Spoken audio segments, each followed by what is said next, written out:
acho que você deve escutar, assistir esse vídeo várias vezes seguida para saber as características da meta ser grande, ser sua, ser positiva, ser objetiva, ser datada, ser específica, ser significativa, ser ecológica, ser relembrada e ser comensurável. Uma coisa tem que ser medido. O que você quer? Eu quero mais felicidade. O que você quer? 20% mais feliz esse ano do que ano passado? Você pode medir felicidade. Felicidade não é meta. Felicidade é estado de espírito. Fica feliz agora. O que está te segurando? Meta é uma coisa que você tem que estar num ponto, tem que chegar no outro. Existem etapas. Felicidade você não precisa de etapas. Você pode ficar feliz agora. Então meta é coisa comensurável. Você pode medir. Eu quero isso, eu quero aquilo, eu quero tanto no banco. E isso tudo tem que ser relembrado com frequência. No momento que você começa a trabalhar com tudo isto, e eu criei um mnemônico chamado Pode-se Crer, que ajuda você a relembrar todos esses tópicos que nós só acabamos de discutir.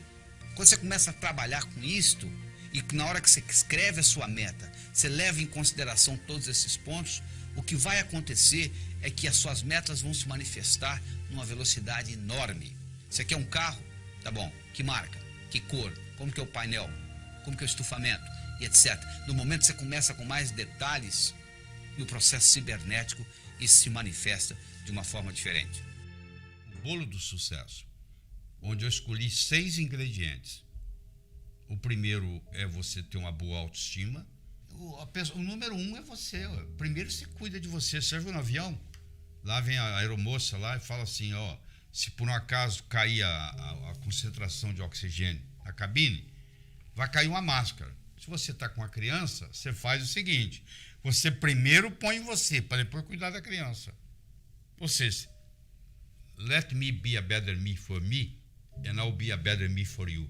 Deixa eu ser uma pessoa melhor para mim, eu serei uma pessoa melhor para você. Você entendeu? O termômetro mede a temperatura da sala. Eu chego aqui, está 21 graus Celsius. É a temperatura da sala. Agora, isso é o termômetro. Agora, se eu colocar aqui um termostato e colocar 15 graus, mesmo que lá fora esteja 30, aqui dentro vai estar 15. Porque o termostato vai baixar a temperatura ou subir, de acordo com onde eu coloco a temperatura. A autoestima é um termostato para a vida. Quanto que eu mereço? Quanto é que você está ganhando? Se eu falar que você vai, mês que vem, multiplicar por 10 o seu faturamento, você vai acreditar? Não. Você fala, não é possível. Quem é que vai... Se ganho um mês que vem eu vou ganhar 10? Eu sei, mas por que você está ganhando 1 e o seu amigo está ganhando 4? Fazendo a mesma coisa. Com o mesmo talento. Pode ser que ele tenha um marketing melhor do que o seu. Pode. Mas pode ser também que ele tenha um termostato de autoestima melhor do que o seu. Então, o que você merece é o que você tem. O merecimento que você acha que você vale está expresso aí na sua conta bancária, no carro que você dirige, na casa que você mora, na família que você tem. Está aí, é só você olhar. Se você quiser mais, você tem que sentir merecedor demais. E para sentir merecedor demais, escuta, você tem que subir a sua autoestima. A segunda é a sua capacidade de se comunicar, que é fundamental, principalmente no mundo de hoje, onde a comunicação é talvez o mais importante de tudo, o sucesso. Eu posso ter 2 indivíduos que têm QI de 145, quase gênio. Um está muito bem na vida e o outro está desempregado do quarto Jack. Você vai ver a diferença, um se comunica bem e o outro não dá nem bom dia para o vizinho. Então, no momento que você melhora a sua capacidade de se comunicar, você passa a valer mais no mercado. Essa é a realidade. Terceiro, é a sua capacidade de estabelecer objetivos, criar estratégia. Em 1953, eles pegaram todos os formandos da Universidade de Harvard e perguntaram para eles assim, o que você vai fazer nos próximos 6 meses, próximo ano, próximos 5 anos, próximos 10 anos, próximos 15 anos, próximos 20 anos. A grande maioria, como acontece aqui no Brasil, não tinha nada por escrito. Não tinha nada, não tinha nenhum... não sei, eu vou ver o que vai acontecer. Eu vou deixar a vida me levar. Né? Mas 3% daqueles estudantes, eles tinham por escrito o que eles iam fazer com 6 meses, com 1 ano, com 5, com 10, com 15, com 20 anos de formado. Em 1973, eles pegaram aqueles que ainda estavam vivos e fizeram uma avaliação.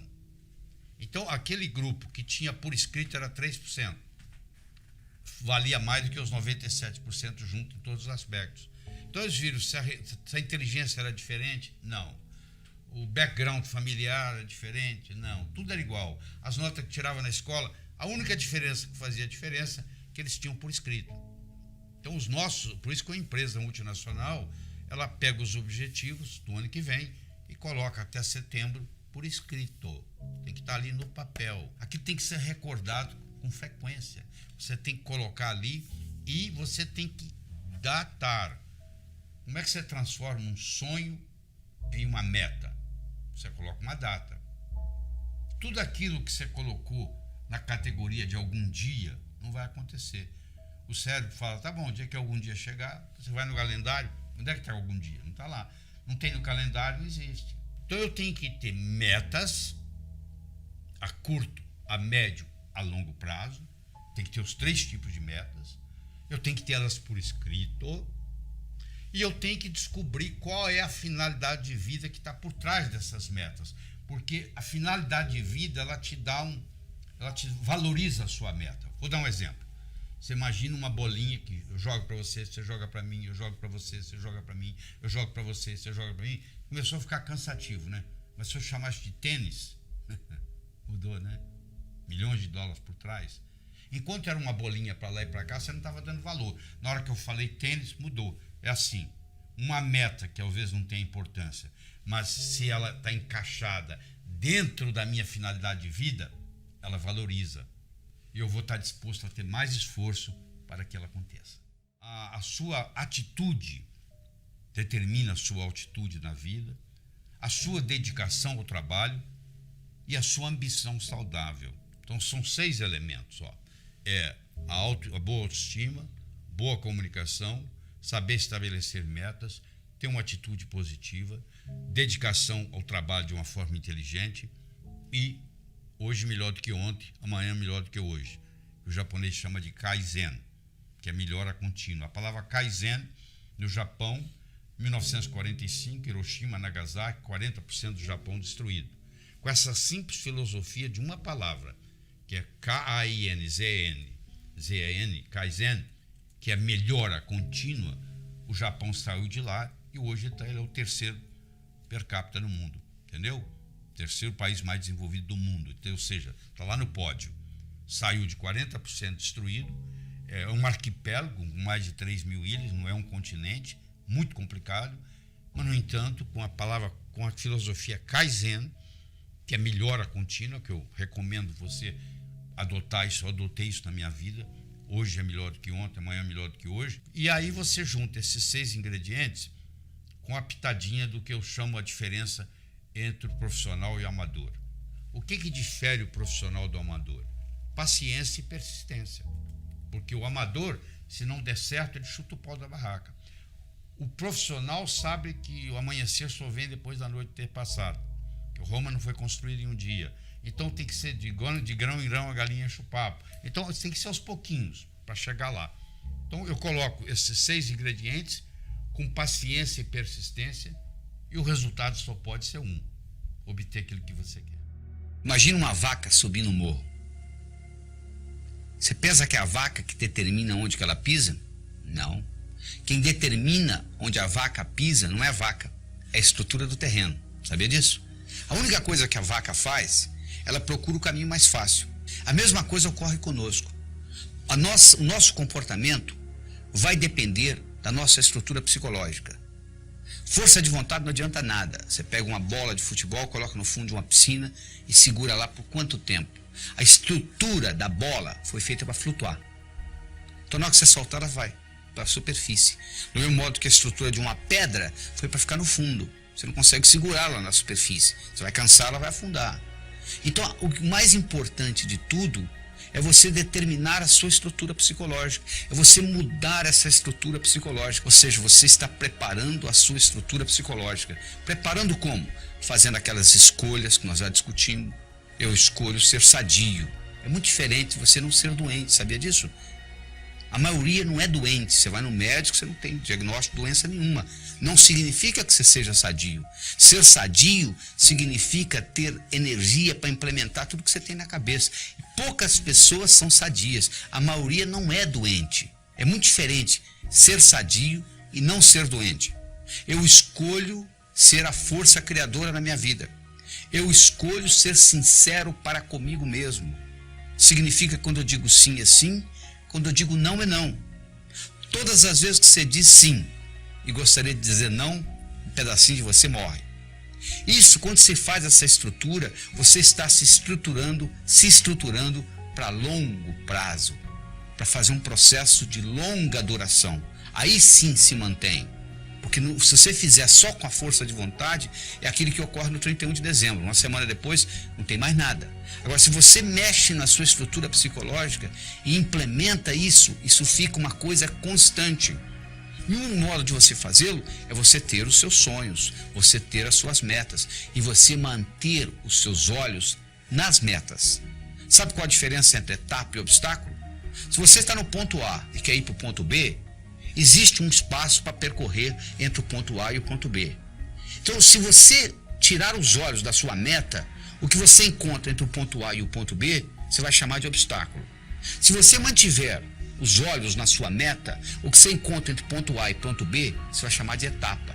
A diferença entre etapa e obstáculo é onde você está com os olhos. Então, manter os seus olhos a longo prazo é muito importante, porque se você só tem metas curtas, o seu chefe briga com você amanhã de manhã e estragou seu dia. Agora, se você está interessado daqui 5 anos, daqui 10 anos, daqui 20 anos, o seu chefe brigar com você amanhã de manhã não vai fazer diferença nenhuma, porque você está preocupado lá na frente. É muito importante você ter essa visão a longo prazo e manter o seu olho na meta, que com isso, o que era obstáculo vira etapa. Mas, ao mesmo tempo, você tem que saber dividir as suas metas. Porque se eu te der um salame para você comer, sem cortá-lo, você provavelmente não vai gostar, mesmo que você goste de salame. Mas se você for cortando fatia por fatia e conversando e tomando uma cerveja, um refrigerante, você acaba comendo metade do salame sem sentir, não é verdade? O mesmo ocorre. Tem gente que diz assim, poxa, eu vou escrever um livro, é demais. Escreva um capítulo. Ah, demais. Escreva um parágrafo, escreva uma frase. Aí uma frase, outra frase, vamos fazer o parágrafo, vai fazer a página, vai fazer o capítulo, vai fazer o livro. Procure dividir as suas metas. Você quer ser milionário em 5 anos? Onde é que você vai estar daqui a 4? E daqui a 3? E daqui a 2? E daqui a 1? E daqui a 6 meses? E daqui a 30 dias?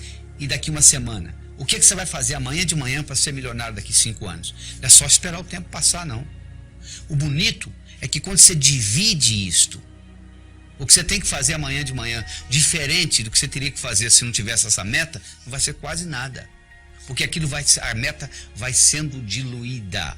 Então, um dos grandes segredos que existe em pessoas atingirem as metas é você ser capaz de quebrar a sua meta em pequenos espaços, em pequenas fatias, e você vai executando uma após outra, e o cérebro vai sendo treinado com isto, e sucesso atrai sucesso. Você sabe que semelhante atrai semelhante. Se você abrir a torneira da cozinha, da sua pia, na cozinha sai água, para onde que vai a água? Para o esgoto. E o esgoto vai para o rio. E o rio vai para o mar. A água vai para a água, não é verdade? Para onde que vai o ódio? Para quem tem ódio. E amor? Para quem tem amor. E dinheiro? Vai para o pobre? Não, para quem tem dinheiro. E sucesso? Vai para onde? Para quem tem sucesso. Então, esses pequenos sucessos vão atraindo mais sucesso na sua vida. Semelhante atrai semelhante. Então, à medida que você vai fazendo isso, você vai preparando essa caminhada. Mas tudo começa com essa estrutura psicológica. Quem determina onde a vaca pisa não é a vaca, é a estrutura do terreno. A única coisa que a vaca faz é procurar o caminho mais fácil. Nós também vivemos a nossa vida procurando o caminho mais fácil. O caminho mais fácil depende da nossa estrutura psicológica. E a nossa estrutura psicológica é codificada linguisticamente. Lembra que eu já falei que nós somos animais linguísticos. Então, o melhor jeito de você se preparar para mudanças é você recodificar essa sua estrutura psicológica e fazer natural aquilo. Se você tem uma estrutura psicológica de levantar às 5 da manhã, se eu pedir para você ficar na cama até o meio-dia, é um martírio. Não é verdade? Se você tem uma estrutura psicológica de levantar ao meio-dia, Se eu pedir para você levantar às 5 da manhã, vai ser um martírio. Para os dois. Porque o que determina o caminho mais fácil é a estrutura. Se a minha estrutura psicológica é de levantar às 6 da manhã, se eu ficar até às 8 na cama, eu vou ficar chateado. Agora, se eu tenho a estrutura psicológica de levantar às 6, não vai ser problema nenhum. Não será sacrifício, porque eu estou procurando o meu caminho mais fácil. Então, o que eu quero que você determine para você é o seguinte: qual é o seu caminho mais fácil? Quero que você determine para você quais são as suas metas a longo prazo, em termos de saúde, em termos de finanças, em termos de amizade, em termos de família. Daqui 5, daqui 10, daqui 15, daqui 20 anos. Porque você tem que saber quais são essas metas, para você manter o olho lá, para os seus obstáculos deixarem de serem obstáculos e se tornarem etapas. E lembre-se de dividir para somar.